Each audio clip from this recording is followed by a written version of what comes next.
में हम लोगों ने जनन के प्रकार को पढ़ा था। जनन दो प्रकार के होते हैं, लैंगिक जनन, अलैंगिक जनन।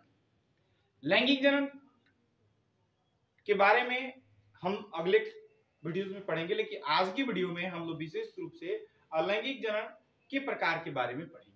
अलैंगिक जनन कैसे होता है, उसका क्या प्रकार है, किस किस तरीके से उसमें प्रक्रियाएं होती हैं, आज के इस वीडियो के माध्यम से हम बताएंगे।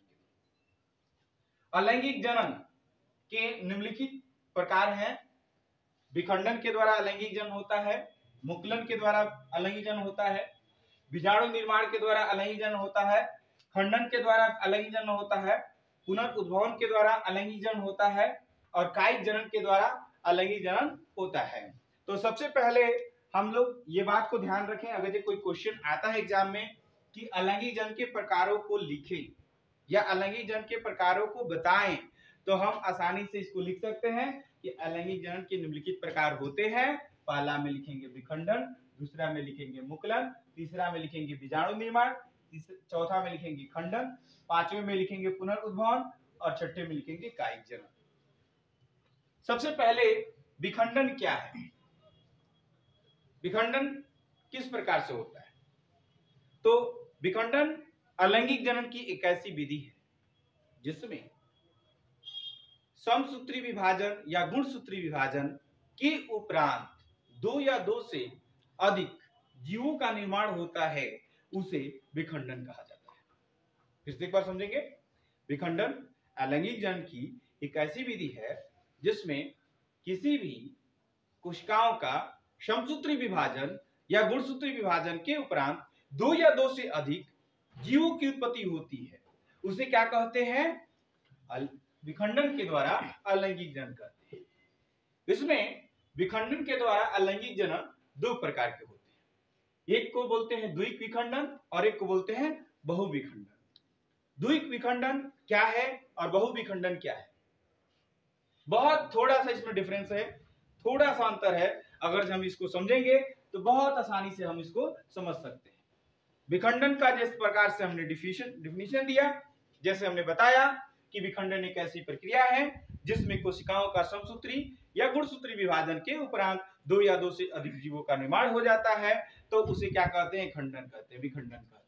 लेकिन इसमें क्या होता है, द्विविखंडन में निश्चित रूप से दो ही जीवों का विखंडन होता है, यानी विखंडन के उपरांत दो ही जीवों का जन्म होता है। लेकिन बहुविखंडन में ऐसा नहीं होता है, बल्कि विखंडन की प्रक्रिया एक बार में कई जीवों को जन्म देती है या एक ही विखंडन कई बार होकर ज्यादा से ज्यादा जीवों को खंडित करके ज्यादा से ज्यादा संख्या में जीवों की उत्पत्ति कर देती है, तो उसे बहुविखंडन कहते हैं।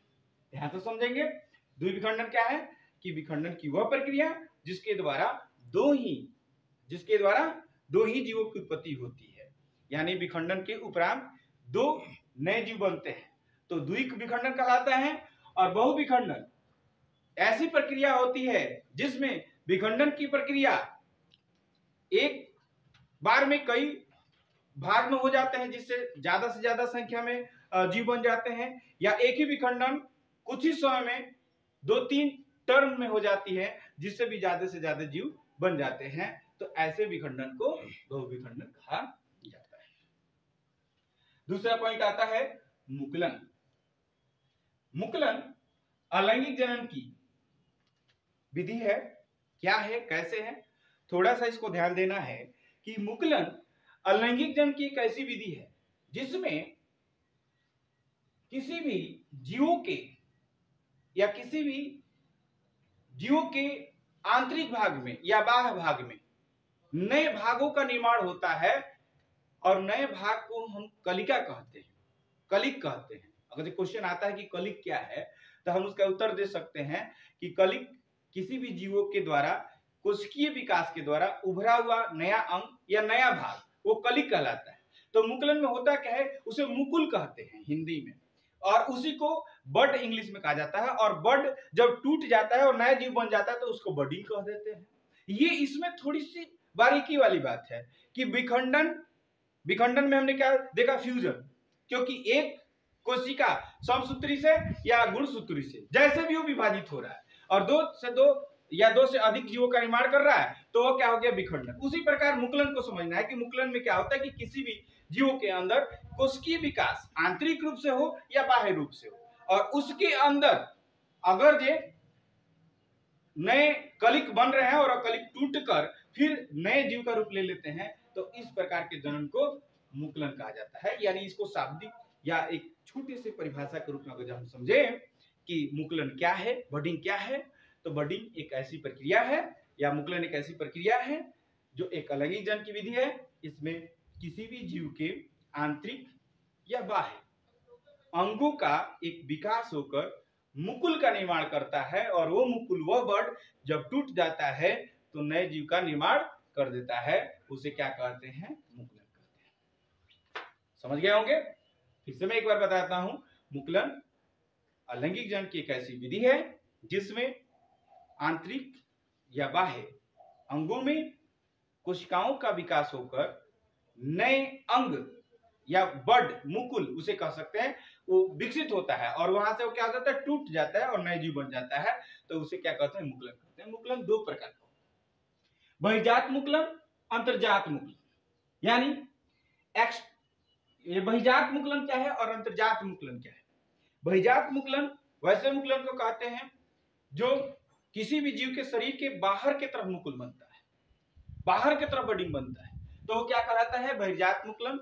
और जो अंदर की तरफ बनते हैं और अंदर की तरफ बनने के बाद जब उसमें विभाजन होता है तो उसको अंतर्जात मुकुलन कहते हैं। जैसे बहिर्जात मुकुलन का आपको उदाहरण मिलेगा हाइड्रा, और अंतर्जात मुकुलन का स्पंज एक ऐसा होता है जिसमें अंतर्जात बड होता है और वो फिर अंदर से टूटकर फिर नया जीव बन जाता है। अगला पॉइंट हम लोग का है बीजाणु निर्माण। बीजाणु निर्माण की जो प्रक्रिया है या किस प्रकार से होती है, तो मुकुलन के बाद हम लोग पढ़ेंगे आज के क्लास में बीजाणु निर्माण। बीजाणु निर्माण क्या है? बीजाणु निर्माण एक ऐसी प्रक्रिया है जिसमें बीजाणुओं के निर्माण के लिए लैंगिक जनन की जो विधि है, इसमें बीजाणु निर्माण विधि, बीजाणु निर्माण विधि जो होता है तीन प्रकार का होता है, चल बीजाणु, कोनिडिया और एस्पोरेंजियोस्पोर। इसमें होता क्या है कि बीजाणुओं का निर्माण होता है, कॉकों में निर्माण होता है, शैवालों में निर्माण होता है, और उसके द्वारा बीजाणुओं के निर्माण होने से नए जीवों की उत्पत्ति होती है। ये किस प्रकार से होता है इसको समझना है। बीजाणु निर्माण जैसे चल बीजाणु, चल बीजाणु में क्या होता है कि चल बीजाणु धानियों के अंदर जब बीजाणुओं का निर्माण होता है तो ऐसे जो बीजाणु बनते हैं और उसके बाद जो नए जीव बनते हैं उसको हम क्या बोलते हैं, चल बीजाणु। यानी ये बीजाणु निर्माण के प्रकार हो गए। चल बीजाणु यानी वैसे बीजाणुओं का निर्माण जो चल बीजाणु धानियों के अंदर होता है, और दूसरा है कुनिडिया। ये कुनिडिया उसको कहते हैं, ये भी बीजाणुओं के निर्माण की विधि है, लेकिन ये बीजाणुओं के निर्माण की प्रक्रिया कहाँ पे होती है, कवकों में पूर्ण होती है। और कवकों में जो बीजाणुओं के निर्माण की प्रक्रिया पूर्ण होती है उस प्रकार के बीजाणु निर्माण की विधि को कुनिडिया कहा जाता है। कुनिडिया में होता है एस्पोरेंजियोस्पोर। एस्पोरेंजियोस्पोर में होता क्या है कि अचल बीजाणु, अचल बीजाणु जो अचल बीजाणु होते हैं उनके अंदर बीजाणु धानियों का निर्माण, बीजाणु धानियों के अंदर बीजाणुओं का निर्माण जब होता है तो उसे हम क्या कहते हैं, एस्पोरेंजियोस्पोर्स कहते हैं। यानी ये तीन प्रकार से निर्मित हुआ, बीजाणुओं का निर्माण हुआ, चल बीजाणु, कुनिडिया और एस्पोरेंजियोस्पोर में। अब अगला पॉइंट हमारा है अलैंगिक जनन का, वो खंडन है। खंडन में क्या होता है, खंडन में क्या होता है कि एक मातृ कोशिका या मातृ जीव जो टूटकर विखंडित होकर दो या दो से अधिक जीवों का निर्माण हो जाता है और मातृ का मुख्य जो भाग होता है वो विनिष्ट हो जाता है और टूटे हुए भाग से नए जीवों की उत्पत्ति हो जाती है। ऐसे जनन को खंडन कहते हैं। ऐसे जनन को क्या कहते हैं, खंडन कहते हैं। और जैसे पांचवा नंबर है पुनरुद्भवन। पुनरुद्भवन यानी रीजनरेशन। इसमें होता क्या है कि कोई भी जीव होता है और उसको काफी ज्यादा टुकड़ों में बांट दिया जाता है, बहुत ज्यादा खंडों में तोड़ दिया जाता है या टूट जाता है।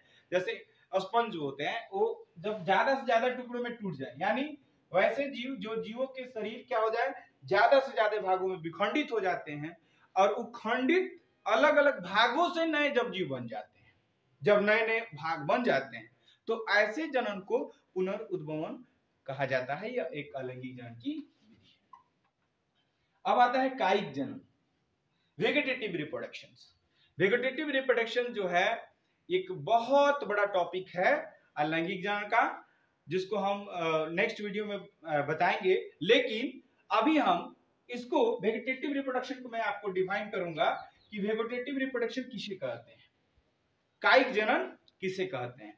तो कायिक जनन अलैंगिक जनन की एक ऐसी विधि है जिसमें किसी भी पुष्पी पादपों के द्वारा या किसी भी पादपों के द्वारा पुष्पों के छोड़कर पौधों के जड़, तना, पत्ती या किसी अन्य भाग से नए पौधों की उत्पत्ति हो जाती है, ऐसे जनन को कायिक जनन कहा जाता है। अर्थात समझने की बात है कि कायिक जनन ऐसी अलैंगिक जनन की विधि है जिसमें पौधों के पुष्प को छोड़कर जड़, तना, पत्ती या किसी भी भाग से नए पौधों की उत्पत्ति हो जाती है, उसे कायिक जनन